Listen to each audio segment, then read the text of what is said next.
Assalamualaikum warahmatullahi wabarakatuh. Bagaimana Bapak Ibu semuanya? Alhamdulillahirabbil alamin. Kita ketemu kembali meskipun pada kesempatan kali ini kita bertemunya via YouTube, tapi semoga tidak mengurangi semangat Bapak Ibu semuanya dalam mengikuti perkuliahan pengelolaan kelas.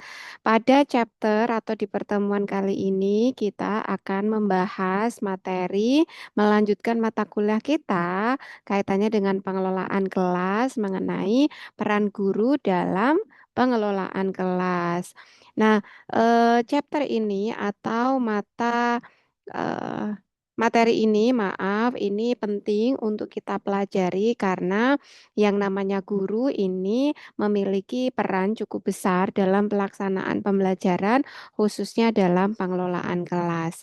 Nah, tujuan dari penjabaran materi ini supaya Bapak Ibu yang pertama bisa mengidentifikasi berbagai peran guru dalam pengelolaan kelas. Kemudian yang kedua yaitu merefleksikan praktek-praktek pengelolaan kelas yang telah dilakukan selama Bapak Ibu mengajar. Kemudian yang ketiga, Bapak Ibu bisa menganalisis strategi pengelolaan kelas yang efektif berdasarkan pengalaman nyata di sekolah.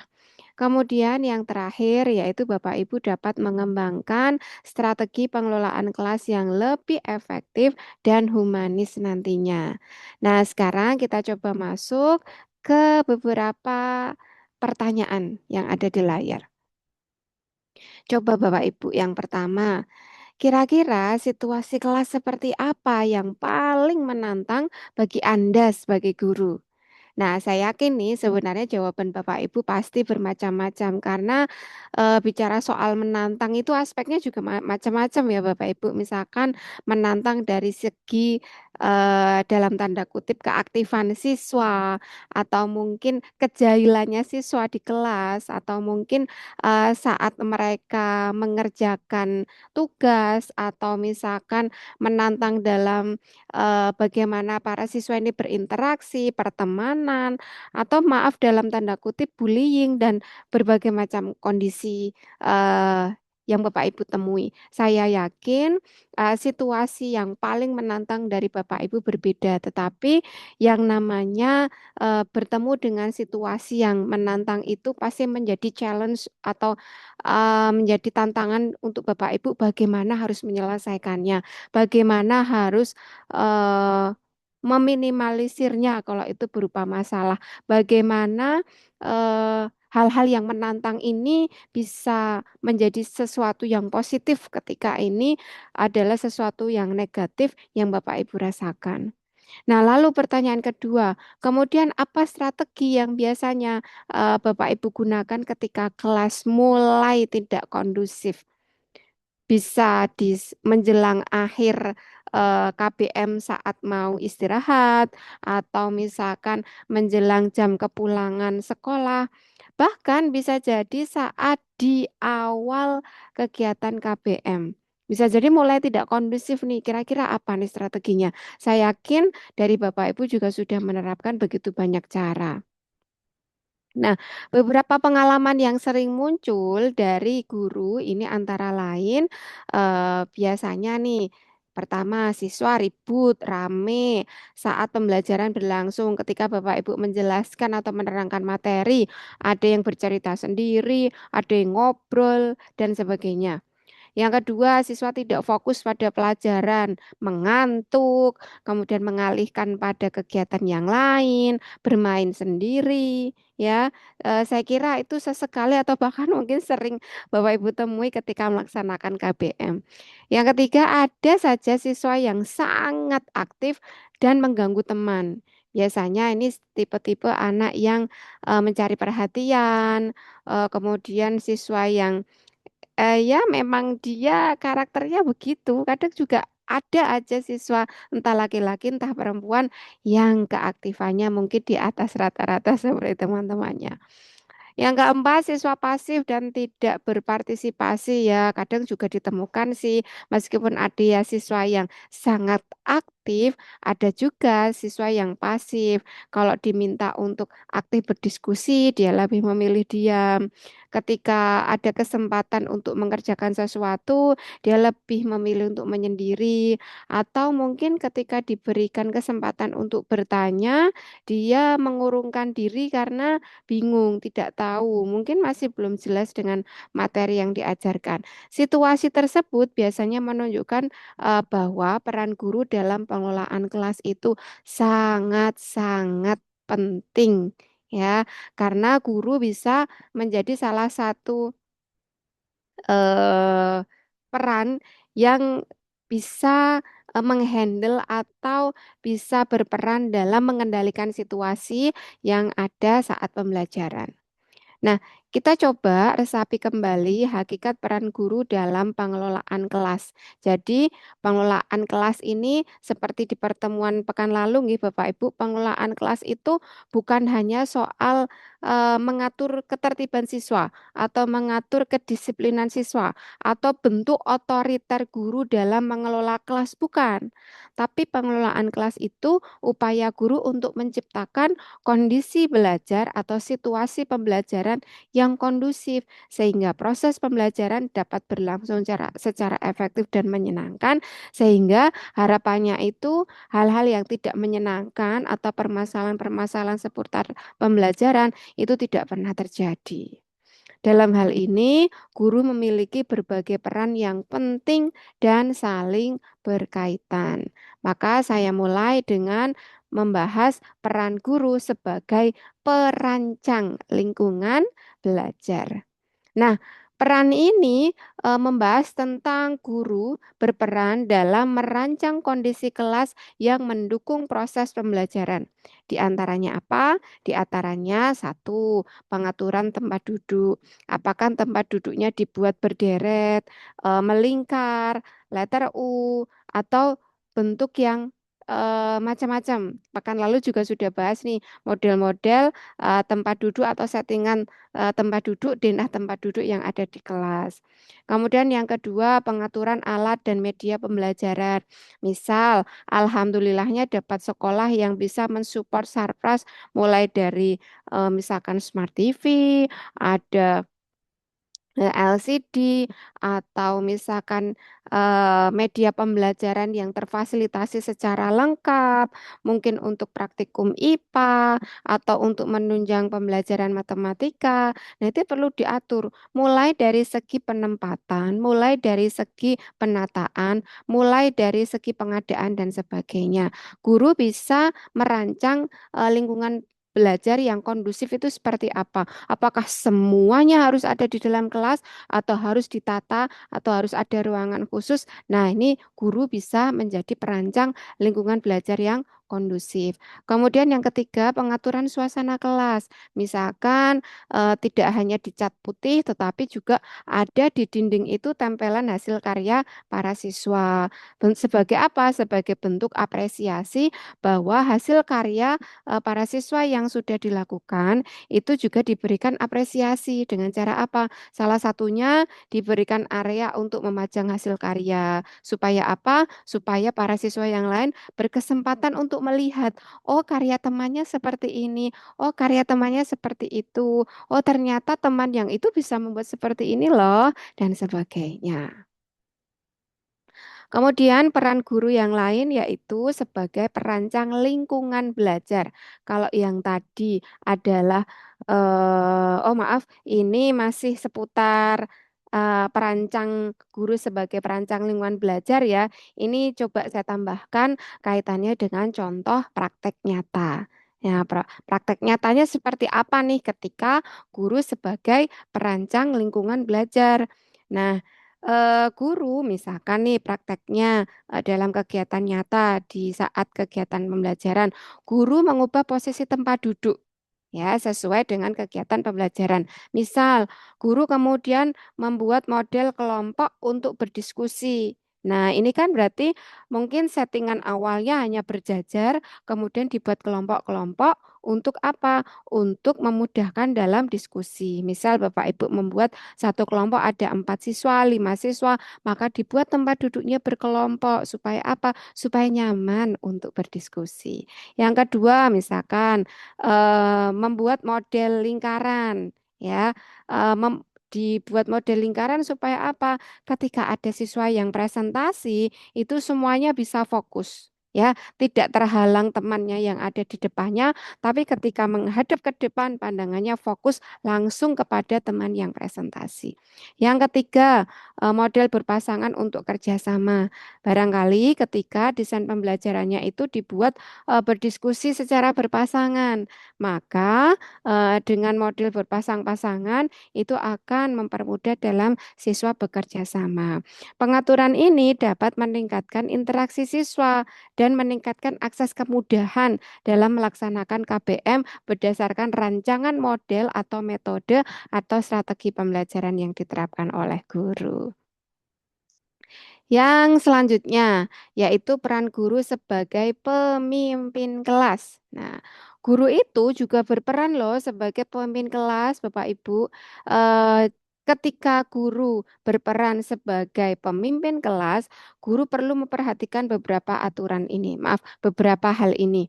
Yang pertama, saat penetapan aturan kelas. Ini perlu diperhatikan. Karena apa?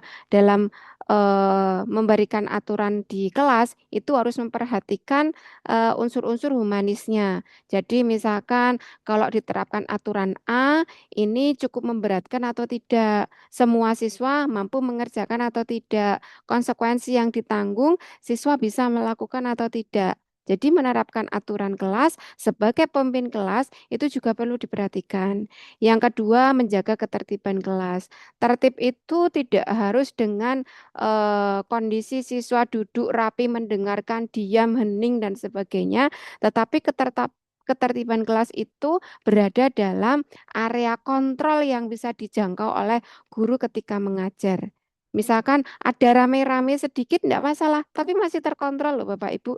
Itu masih berada di area kondisi kelas yang tertib. Nah, sebagai pemimpin juga perlu memperhatikan Bapak Ibu dalam mengarahkan kegiatan belajar. Kegiatan belajar ini mau dibuat seperti apa, durasi waktunya seperti apa, model pembelajaran yang diterapkan seperti apa. Nah, namun kepemimpinan yang efektif itu bukan bersifat otoriter, bukan semua aturan itu kemudian dari guru, melainkan kepemimpinan yang demokratis. Ya, Bapak Ibu. Demokratis ini gimana? Nah, ini saya berikan contoh prakteknya. Misal, guru dalam membuat aturan kelas bersama, ya.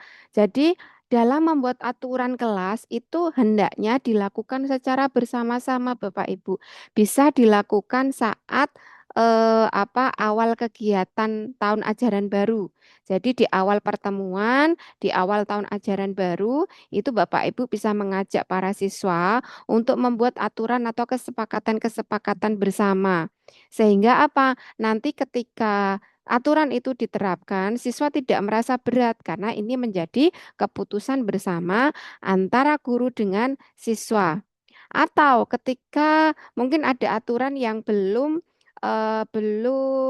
tertulis, kemudian terjadilah masalah nih, belum ada aturannya, maka dalam menentukan aturan setelahnya itu tetap harus memperhatikan keterlibatan dari siswa. Supaya apa? Supaya eh, melatih tanggung jawab, melatih tanggung jawab diri pada siswa bahwa aturan ini ada atas kesepakatan bersama, bukan berasal dari guru saja. Kemudian, misalkan nih, dalam pembuatan aturan kelas itu, contohnya bisa dilihat di layar, contoh mengangkat tangan sebelum berbicara. Jadi, Bapak Ibu membuat kesepakatan kepada siswa, ketika kalian ingin mengangkat tangan, maaf, ketika kalian berbicara, harus mengangkat tangan dulu ya, jangan berbicara dulu, baru angkat tangan. Nah, ini sebagai bentuk aturan yang harus disepakati bersama. Nah, kalau tidak melakukan itu, berarti siswa eh, menjadi pilihan yang kedua siswa-siswa yang tadi. Kalau siswa yang tertib menjadi pilihan yang diprioritaskan. Misalnya, kemudian aturannya tidak mengganggu teman yang sedang belajar. Dibuat kesepakatan. Kalau mengganggu gimana? Kalau misalkan apa tidak ingin diganggu harus seperti apa? Itu bisa dibuat kesepakatan. Atau misalkan menjaga kebersihan kelas disepakati dengan ada petugas piket. Kemudian misalkan ada pembagian job desk-nya atau deskripsi tugasnya ketika menjadi petugas piket supaya yang piket nggak itu-itu aja meskipun sudah dibuat jadwal piketnya. Nah, dengan melibatkan siswa, dengan melibatkan apa ya masukan siswa, mereka akan merasa lebih dihargai. Mereka akan merasa lebih bertanggung jawab terhadap aturan tersebut karena itu aturan yang dibuat dari siswa dan oleh oleh dan untuk siswa juga. Kemudian peran selanjutnya, peran yang ketiga, yaitu peran guru sebagai fasilitator pembelajaran. Guru itu tidak lagi menjadi satu-satunya sumber informasi. Ya, guru berperan sebagai fasilitator yang membantu siswa belajar secara aktif. Jadi, kalau misalkan Bapak Ibu memberikan pembelajaran atau informasi atau materi baru berdasarkan buku pegangan misalkan, jangan sampai Bapak Ibu guru menjadi satu-satunya sumber informasi, tapi kita justru dalam kegiatan pembelajaran itu harus berperan sebagai fasilitator yang membantu siswa untuk aktif belajar.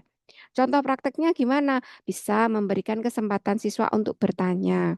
Kemudian bisa memancing siswa, misalkan Bapak Ibu bisa menghadirkan media gambar, foto, video, kemudian kita diskusikan bersama, kita tanggapi bersama, kita kritisi bersama. Sehingga kesimpulan materi itu bukan dari Bapak Ibu, tetapi bagaimana siswa itu juga menyimpulkan secara mandiri apa yang sedang dipelajari. Kemudian, yang kedua memfasilitasi diskusi kelompok. Ini bisa mewadahi keaktifan siswa dalam belajar. Yang ketiga memberikan umpan balik terhadap jawaban siswa. Mau nanti jawaban siswa benar, mau nanti jawaban siswa salah, mau nanti jawaban siswa itu ada kurang dan lebihnya. Bapak Ibu harus memberikan umpan balik, tidak hanya sekedar ya bagus, tetapi what's next, apa selanjutnya? Ketika bagus diberikan penguatan supaya kesempatan selanjutnya, siswa yang sudah terbiasa aktif semakin aktif, yang belum aktif diapresiasi menjadi jauh lebih aktif. Dengan demikian, siswa itu menjadi lebih aktif dalam proses belajar karena Bapak Ibu bukan menjadi satu-satunya sumber informasi, tetapi siswa itu sendiri bisa hadir sebagai pembelajar aktif yang sedang mempelajari materi. Kemudian yang keempat, peran guru sebagai motivator. Nah, ini guru perlu memberikan motivasi loh Bapak Ibu kepada siswa agar memiliki semangat belajar. Nah, motivasinya berupa apa? Bisa berupa pujian, penghargaan, dorongan positif, ucapan secara lisan yang menguatkan. Kemudian, jadi motivasi tidak harus dengan memberikan sesuatu dalam bentuk barang fisik, tetapi bisa dengan ucapan pujian, penghargaan, kemudian dorongan positif, semangat, cerita motivasi, atau misalkan dengan apa sinyal, misalkan jempol, bagus misalkan, itu juga bagian dari motivasi. Atau misalkan bertepuk tangan, itu juga bagian dari motivasi. Jadi tidak harus memberikan barang secara fisik, tetapi apa yang ada itu bisa dimaksimalkan ucapan, pujian, penghargaan dengan kalimat yang positif, doa. Nah, itu juga bisa. Kemudian bahasa tubuh dengan jempol, tepuk tangan, gitu dengan wah, nah itu ya dengan bahasa tangan seperti itu juga bagian dari motivasi gitu. Kemudian contoh prakteknya, nah ini sudah ada di layar. Bagus sekali ya cara kelompok ini bekerja sama. Ternyata dengan begini, dengan begitu bisa kan? Ternyata yang tadi awalnya kalian bilang sulit dengan bekerja sama secara kelompok bisa kan? Nah, atau ternyata yang kalian pikir itu tadi sulit, setelah kita diskusikan bersama, bisa kan? Nah, itu bagian dari motivasi. Anak merasa bahwa, oh ternyata, nah seperti itu. Karena penguatan yang positif seperti ini dapat meningkatkan rasa percaya diri siswa bahwa belajar itu memang perlu prosesnya, bahwa belajar itu ketika melewati proses ketemu salah nggak masalah. Ketika kita melakukan apa atau kita menjawab dengan jawaban yang masalah bukan aib, tetapi hanya kita perlu diluruskan. Oh, ternyata yang benar seperti ini ya. Oh, aku lain kali nggak takut deh kalau misalkan belajar untuk begini. Ternyata guru bisa membimbingku dengan cara yang benar. Aku jadi tahu ternyata aku salah nih selama ini. Yang benar begini. Nah, itu bentuk percaya diri Bapak Ibu yang dibangun pada setiap masing diri siswa. Yang selanjutnya, peran guru sebagai pengelola perilaku siswa. Ya, dalam setiap kelas ini terdapat berbagai macam karakter siswa ya Bapak Ibu. Dari sekian belas atau mungkin sekian puluh siswa, siswa laki-laki ataupun siswa perempuan, ada saja siswa yang aktif, pasti ada pendiam, ada mudah mengganggu juga ada, sulit fokus juga ada. Yang hobi nanyain jam kapan pulang itu juga pasti sering ada ya Bapak Ibu.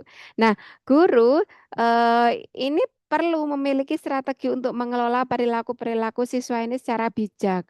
Jangan sampai misalkan sensitif dengan siswa yang, Bu, sekarang jam berapa ya? Jangan sensitif dengan pertanyaan-pertanyaan seperti itu, Bapak Ibu. Saya pernah ada menangani sebuah diskusi yang berasal dari kasus. Jadi ada seorang guru yang mohon maaf dia eh, cukup sensitif ketika saat itu ada siswa yang bertanya, Pak, pulangnya jam berapa? Hanya sekedar bertanya pulangnya jam berapa. Mungkin siswa ini bertanya beberapa kali, kemudian si guru tidak sabar. Akhirnya apa yang terjadi Bapak Ibu? Guru tersebut melempar sapu ke muka siswa yang bertanya kapan pulangnya tadi. Miris melihat kondisi seperti itu Bapak Ibu bahwa eh, perilaku siswa yang bermacam-macam itu memang ujian, tetapi menjadi guru itu juga ujian juga. Karena apa? Ujian kesabaran. Maka pahala guru itu juga luar biasa karena salah satu amal jariah itu guru juga ada di situ. Apa? Ilmu bermanfaat. Ilmu yang bermanfaat itu bisa menjadi amal jariah. Ya, itu ujiannya. Nah, sebagai pribadi yang misalkan ditakdirkan ternyata berprofesi sebagai guru, ujian kesabaran itu memang luar biasa. Tetapi yang namanya manusia yang sudah memilih berperan sebagai guru, maka harus benar-benar berhati-hati Bapak Ibu. Karena apa? Kebijaksanaan seorang guru itu bisa menjadi ketenangan siswa dalam belajar. Ketika siswa bertanya, Pak, kapan pulangnya? Itu bisa jadi bukan bertanya tentang dia pulang nanti harus apa, pengen segera selesai, bukan. Barangkali dia pengen menyimak, tetapi dia sedang apa? Pengen-pengen banget menyimak materi Bapak Ibu nih, tapi dia sebenarnya menahan pipis ya. Mungkin kalau nahan pipis materi-materi yang dia ingin tahu jadi nggak tahu. Nah, wajar kan? Mungkin dia tanya, ingin melihat berapa menit lagi nih dia bisa menahan pipisnya, bisa jadi. Atau dia menanyakan jam pulang karena misalkan dia udah lapar banget. Dia lapar banget, pengen segera makan. Maka kalau tahu jam pulang kan dia bisa mengira, dia harus menguatkan dirinya, sabar dulu, belum selesai, dan sebagainya. Bukan berarti menanyakan jam pulang itu tidak suka dengan kegiatan Bapak Ibu, ya. Jadi barangkali memang ya itu tadi ya, ujian kesabaran itu masing-masing guru luar biasa. Apalagi mengajar profesinya menjadi guru di tahun-tahun sekarang ini yang para siswa itu juga banyak yang sumbu pendek dalam artian kepicu sedikit dar itu ya Bu. Pak, marahnya luar biasa atau efeknya itu kita memberikan treatment yang kecil tapi lahir atau turun ke mereka itu bisa langsung dar gitu ya. Wah, ini juga perlu ujian kesabaran. Tapi bagaimana Bapak Ibu mengelola perilaku siswa itu harus terus dilatih. Karena yang namanya sabar itu juga perlu latihan kan Bapak Ibu. Tidak serta-merta kita lahir menjadi guru langsung diberikan karunia sabar. Pasti kan ada jam terbangnya, ada trial and errornya untuk bagaimana kita mengelola perilaku siswa dan mengelola perilaku hati dan perilaku kita sebagai guru. Ketika apa misalkan contoh prakteknya nih. Ketika ada siswa yang misalkan mengganggu teman, guru dapat mendekati siswa tersebut secara perlahan dan memberikan arahan tanpa mempermalukannya di depan kelas. Misal kita ajak kita tanya di saat jam istirahat misalkan. Jadi supaya nggak terlihat oleh teman-teman yang lain, didekati, kamu kenapa? Kenapa kamu begini? Kenapa kamu begitu? Biasanya kalau ada siswa dimarahi atau diberikan label atau judgement ketika masih ada teman-temannya, dia menjadi menciut. Malu, merasa kerdil, merasa kecil, merasa tidak dihargai dan sebagainya. Hati-hati Bapak Ibu. Ya, apa ini akan apa ya menguatkan karakter yang kurang baik ke anak itu menjadi kuat dan malah bisa menetap gitu. Jadi maka perlu seni dalam mengelola perilaku siswa. Salah satunya dengan pendekatan, kemudian tidak mempermalukan siswa di depan kelas, maka perlu apa perlu pendekatan secara intim dalam artian intim yang bukan bagaimana-bagaimana tapi yang dalam artian merasa deep atau dalam dekat gitu ya. Misalkan seperti tadi bisa disambi saat istirahat, kemudian atau kalau mau nyaman diajak ke ruang guru misalkan, yang sifat dan tujuannya itu dalam upaya mengelola perilaku siswa supaya lebih baik. Kemudian yang selanjutnya peran guru sebagai pengamat perkembangan siswa. Wah, ini ya penting, perlu juga karena guru itu perlu memperhatikan sisi perkembangan setiap siswa. Karena yang namanya siswa itu kan terus bertumbuh dan belajar. Ya, yang kita tidak tahu background di rumah mereka itu sudah dibekali apa, kultur di rumah seperti apa, orang tuanya lengkap atau tidak, kemudian apakah orang tuanya di rumah peduli atau tidak, karena itu juga bagian dari perkembangan setiap siswa. Jadi Bapak Ibu sebagai orang tua di sekolah itu juga perlu mengamati pola-pola perkembangan itu supaya apa? Supaya Bapak Ibu dapat mengetahui kesulitan belajar siswa misalkan, kondisi emosional siswa, interaksi sosial siswa gitu. Karena kalau Bapak Ibu mengamati perkembangan siswa secara mendalam one by one satu persatu itu informasi-informasi yang Bapak dapatkan atau Ibu dapatkan itu penting untuk membantu siswa belajar secara optimal.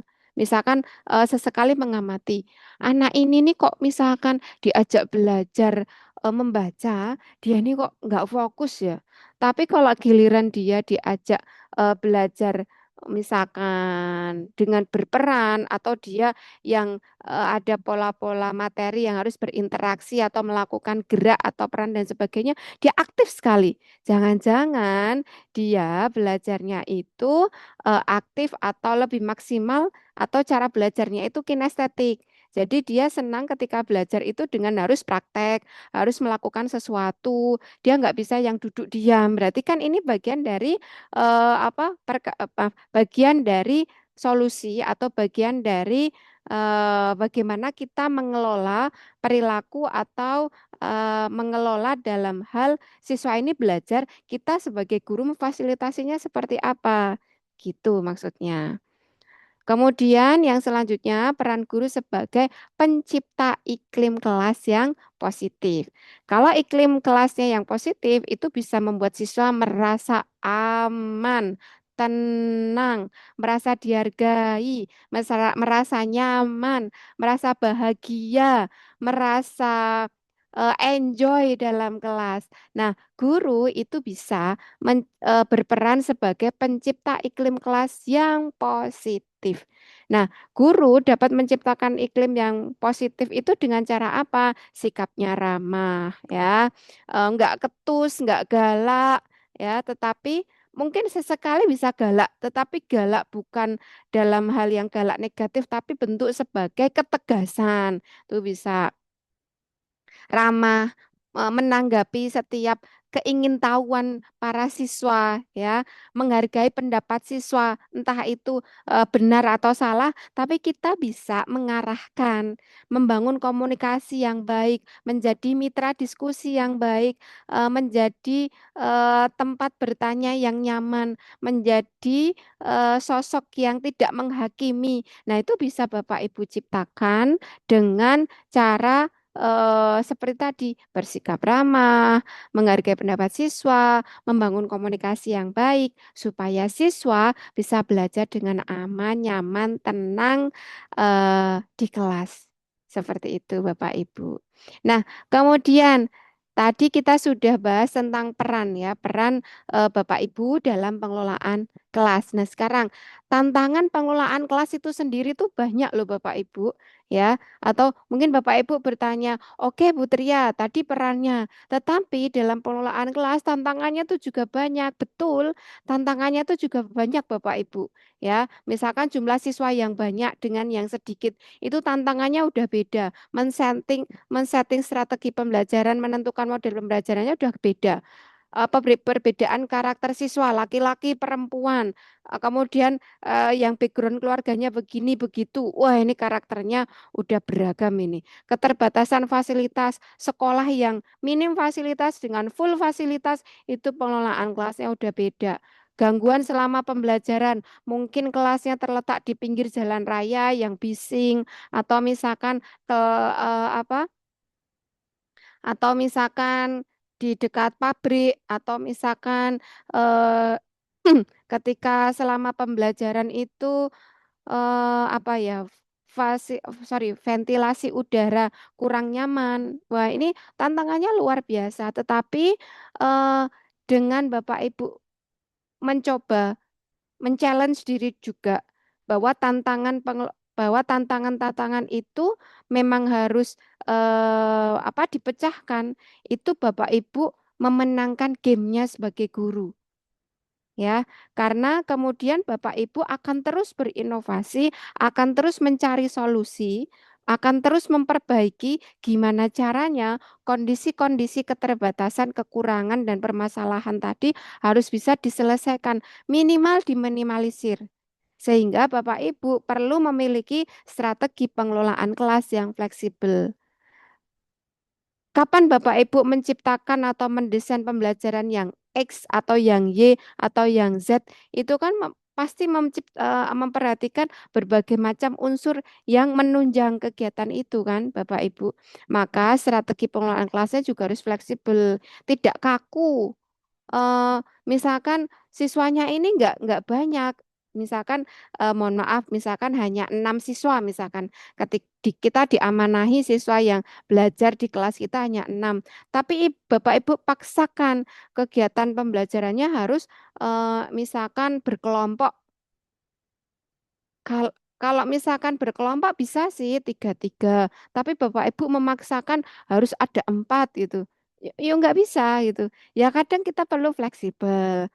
Misalkan ada karakter siswa yang menonjol di X atau di Y, tapi Bapak Ibu merasa bahwa karakter X dan Y itu nggak baik. Kemudian Bapak Ibu paksakan karakter X, Y itu harus nggak boleh ada. Tetapi Bapak Ibu tidak mencoba mencari bagaimana meminimalisir atau mensiasati karakter X dan Y ini tetap ada, tetapi harus dilakukan seperti apa pengelolaannya di kelas. Nah, itu bentuk-bentuk fleksibilitas yang perlu Bapak Ibu lakukan ketika menghadapi berbagai permasalahan di kelas dan bagaimana menyiapkan kelas, mengelola kelas supaya mengurangi, meminimalisir eh, meminimalisir, kemudian jangan sampai pernah muncul permasalahan-permasalahan yang ada di kelas. Nah, ini sebagai bentuk diskusi bersama, Bapak Ibu bisa apa sebagai bahan untuk apa ya, berdiskusi di rumah secara mandiri saja.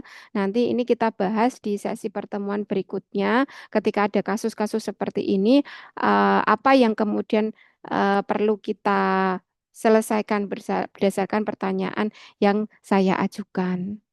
Gini, jadi dari sesi pertemuan ini peran guru dalam pengelolaan kelas bisa saya simpulkan yang pertama bahwa guru memiliki peran penting dalam menciptakan kelas yang kondusif. Ingat, Bapak Ibu sebagai guru itu bisa menjadi dalang. Dalang ya, dalang dalam pewayangan itu kan yang berperan atau yang bisa mengelola, mengatur bagaimana si masing-masing tokoh ini berjalan. Bapak Ibu pun berperan demikian dalam menciptakan kelas yang kondusif dalam pembelajaran.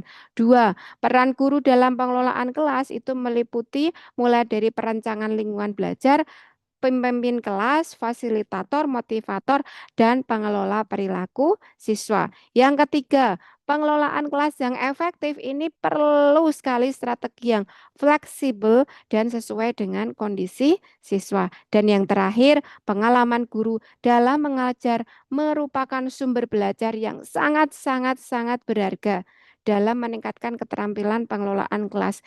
Seperti yang saya sampaikan tadi, Bapak Ibu, menjadi guru itu juga bagian dari ujian. Ujian apa? Ujian kesabaran, ujian menghadapi berbagai macam karakter siswa. Nah, supaya kita lolos dari ujian itu, Bapak Ibu, kadang kita perlu trial and error. Oh, kalau ketemu masalah X, ketika saya selesaikan dengan masalah Y, bisa nggak ya? Oh, nggak bisa. Ternyata saya harus pakai Z. Nah, itu bagian dari pengalaman yang bisa menjadi yang bisa Bapak Ibu jadikan sebagai sumber belajar terbaik. Nah, sepertinya cukup itu yang dapat saya sampaikan untuk materi peran guru dalam pengelolaan kelas. Semoga Bapak Ibu semuanya selalu diberikan kekuatan, selalu diberikan kesehatan selama mengajar dan selama mengabdi menjadi guru-guru terbaik di Indonesia. Karena Bapak Ibu di depan saya ini sudah bagian dari orang-orang yang mencerdaskan kehidupan bangsa. Semoga menjadi amal jariah Bapak Ibu semuanya dan semoga Allah berkenan mencatat keikhlasan Bapak Ibu dalam mengajar menjadi amal kebaikan Bapak Ibu semuanya. Sehat selalu Bapak Ibu. Cukup sekian dan terima kasih. Saya akhiri. Wassalamualaikum warahmatullahi wabarakatuh. Ya, dadah Bapak Ibu.